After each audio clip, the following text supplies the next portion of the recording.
There's a rumor. What? The Emperor has issued a decree. Nothing so beautiful as Taj Mahal shall ever be built again. What does that even mean?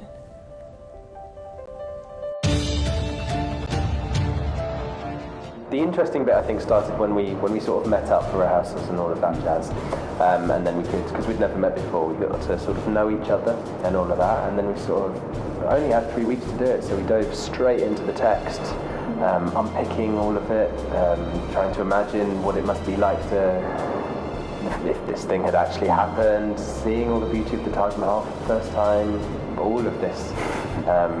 So we tried to put in those layered performances.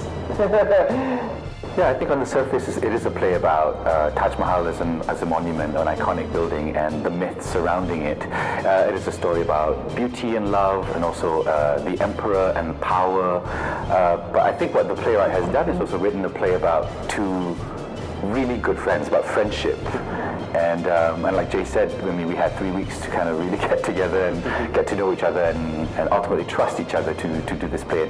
Like, I trust myself complicitly working with him, and to create that kind of relationship, I think, was what we tried to discover first and foremost when we went to rehearsal. And then I think the idea and the themes of the play sort of like unravels and opens itself up to the interactions that these two characters have under the guidance of the director.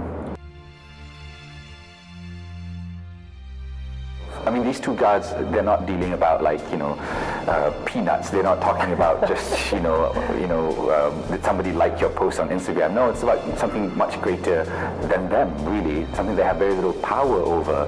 So when we think about, as human beings, when you're faced with certain adversities, grief or death or something terrible that happens to you, how do you deal with it?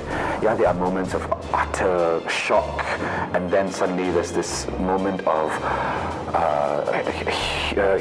humorousness, and something suddenly becomes very funny.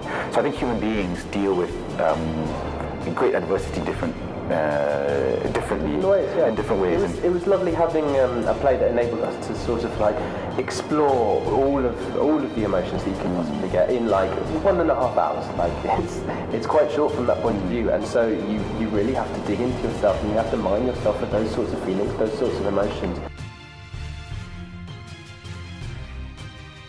It's a shared experience, I think, with the audiences. I mean, we've had very different audience responses every night, and every night they respond to different things. Sometimes when they see certain things on stage, certain props on stage, and then they gasp, audibly gasp. So it's nice to have not just the two of us on stage, but also I think we're going on the journey with the audience as well. Because we learn from them, and we inform our performances from whatever we feed back from the audience.